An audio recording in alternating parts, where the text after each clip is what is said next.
자, 우리가 어제 보았던 그 본문에서 다윗은요, 하나님께서 나를 다 아신다.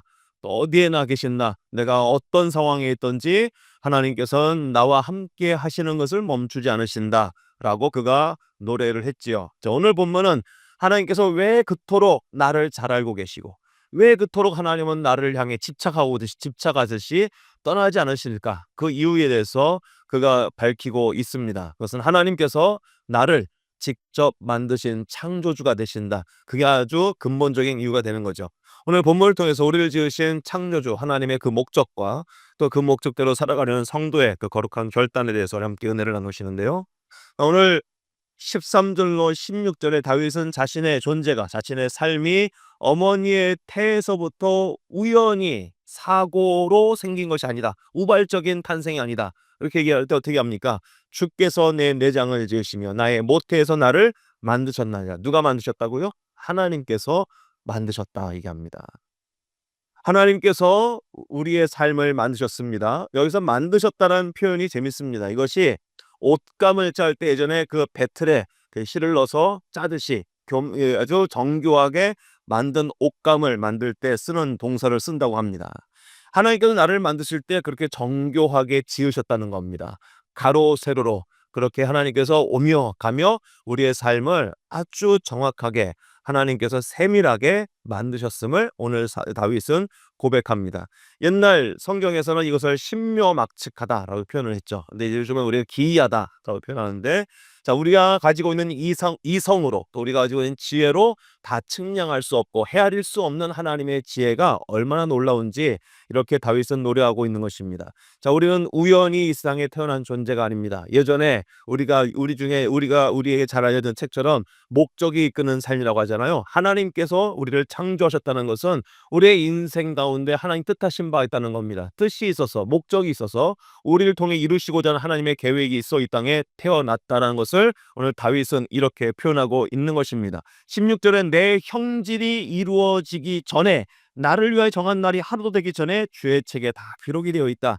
하나님께서 나를 모태에서 조성하시면서 이놈 통해서 내가 이런 일을 이루어야겠다 하고 하나님의 관심과 하나님의 그 생각이 집중되어 있고 집약되어 있다는 것입니다.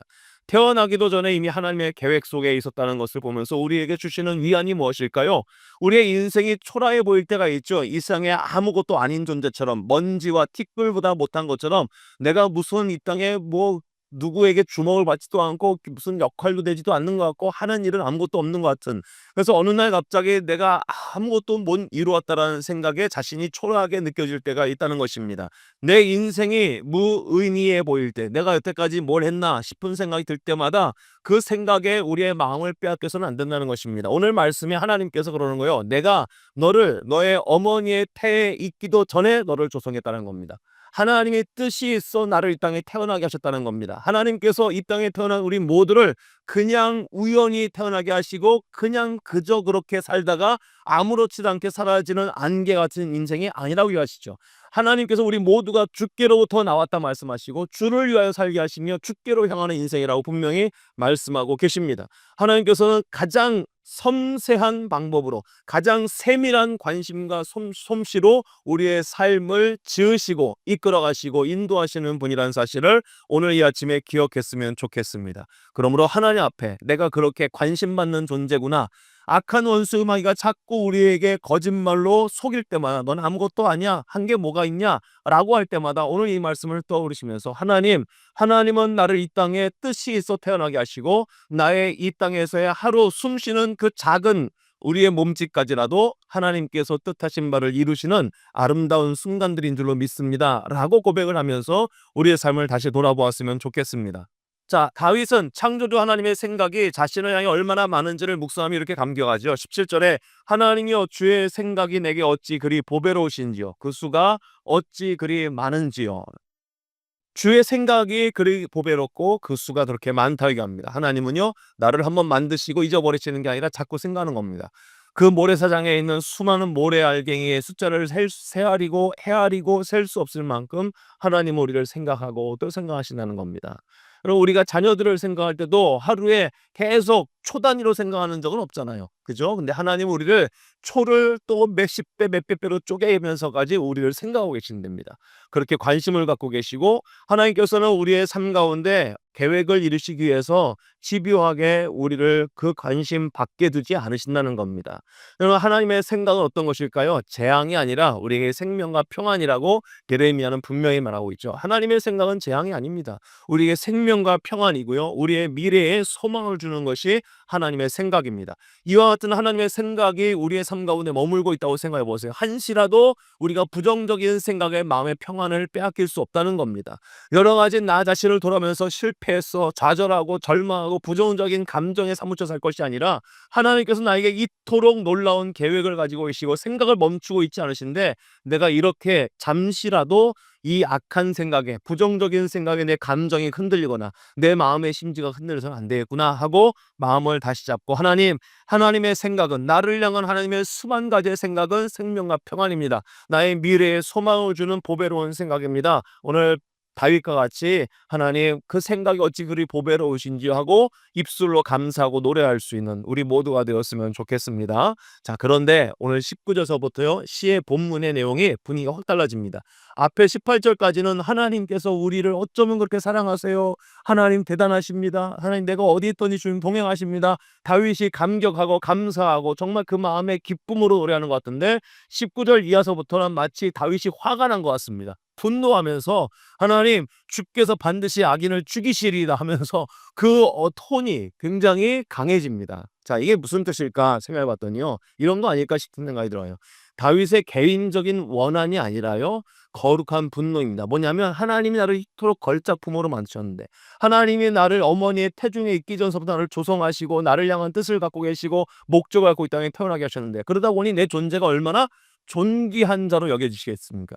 그냥 우연히 사고로 태어난 것이 아니라 하나님 뜻하신 바가 있어서 나를 이 땅에 태어나게 하시고 나를 향한 하나님의 생각이 멈추지 않고 계시며 나를 향한 하나님의 계획이 수만 가지가 있다고 생각하니 자신의 삶이 얼마나 특별해 보이겠습니까? 자신의 삶이 지금 아무리 형편없어 보이고 초라해 보인다 할지라도 하나님의 관심을 받고 있는 나의 인생이 이토록 멋진 인생이구나, 값진 인생이구나 하다 보니 자기를 경멸하고 자기를 위협하고 자기를 조롱하는 자들의 모든 악인들이 어떻게 보이겠어요? 야, 너희들 지금 누구 건들고 있는 건지 알고 있어? 지금 너희들이 누구를 상대하고 있는 줄 알고 있어? 내가 지금 초라해 보인다고? 내가 아무 힘이 없는 것 같이 보인다고? 웃기지 마. 하나님이 나를 미치셨다니까? 하나님 저 악인들 보시죠? 나를 조롱하는 것은 결국 하나님을 조롱하는 것 아닙니까? 나를 비난하고 나를 깎아내리는 것은 결국 하나님을 깎아내리는 것 아닙니까? 저 악인들을 다 죽이시리다. 하나님 앞에 하나님의 입장에 서서 하나님이 존귀히 여기는 그 피조물을 깎아내리고 있는 악인들에 대해서 하나님의 시선으로 심판할 것을 지금 노래하고 있는 것입니다. 그래서 22절에도 내가 그들을 심히 미워하니 그들은 나의 원수들이니다. 이렇게 다윗이 하나님의 입장에서 자신의 인생을 자신의 삶을 다시 보기 시작하는 겁니다. 자, 그래서 내가 그들을 심히 미워하니 그들은 나의 원수들이다 라는 것은 내가 절대로 그 사람들과 풀지 않겠습니다 이런 뜻이 아니라 하나님의 입장에서 그들이 악인이라는 것을 보기 시작하니까 나는 그들이 말하는 것처럼 죄인의 길에 서지 않겠습니다. 죄인들과 타협하지 않겠습니다. 하나님을 무시하고 하나님을 경멸하고 하나님을 떠난 저 사람들과 같은 결로 살지 않겠습니다라는 자신의 결단을 이야기하는 것입니다. 자, 오늘 이와 같은 이야기를 보면서 오늘 다윗은 마지막에 이렇게 얘기하죠. 23절로 24절 하나님이여 나를 살피사 내 마음을 아시며 나를 시험하사 내 뜻을 아옵소서. 내게 무슨 악한 행위가 있나 보시고 나를 영원한 길로 인도하소서. 이게 그 시의 다윗의 마지막 고백입니다. 하나님이 나를 이토록 사랑하시는구나. 하나님이 나를 이토록 함께 동행하고 계시는구나. 하나님의 특별한 사랑이 하나님의 특별한 계획이 나의 삶에 있구나. 이 저 악인들 내가 누군지 모르고 저 갖고 있구나 하고 끝나는 것이 아닙니다. 그리고 다시 돌아보면서 내가 하나님 혹시 저 악인들과 같이 하나님을 반대하고 똑같은 죄인으로 악인으로 살고 있는 모습이 있지 않은지 살펴보시고 하나님 내가 그런 사람처럼 살지 않기를 원합니다. 내 뜻을 살피시고 내 마음을 살피시고 내가 영원히 주님과 함께 동행하는 삶을 살게 해주세요. 하나님과 같은 길, 같은 방향, 같은 삶의 내용을 살고 싶습니다 라는 것을 결단하며 오늘 시편을 마무리하고 있습니다.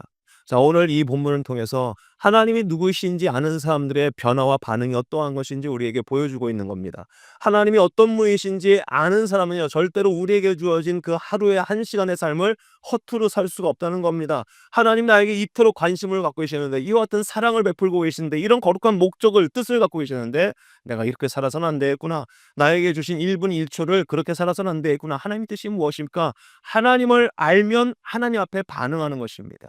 그래서 하나님을 알기 시작하면 세상 사람들의 그 모든 죄와 세상 사람들이 하나님을 경멸하고 무시하는 것과 동일한 삶의 방향을 가질 수 없다는 겁니다.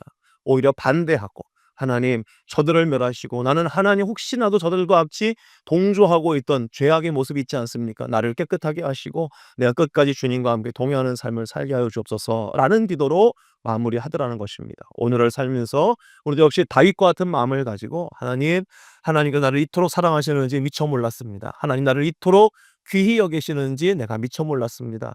이와 같이 존귀한 나의 인생, 내가 하나님의 시선으로 나를 바라보게 하시고 하나님의 시선으로 세상을 바라보게 하시고, 그래서 하나님의 거룩함을 따라 나도 하나님의 모습을 닮아가는, 주님과 함께 동행하는 이 삶을 끝까지 살기를 소원합니다. 다짐하시고 주님과 함께 동행할 수 있는 우리 모두가 되기를 간절히 소원합니다. 아멘.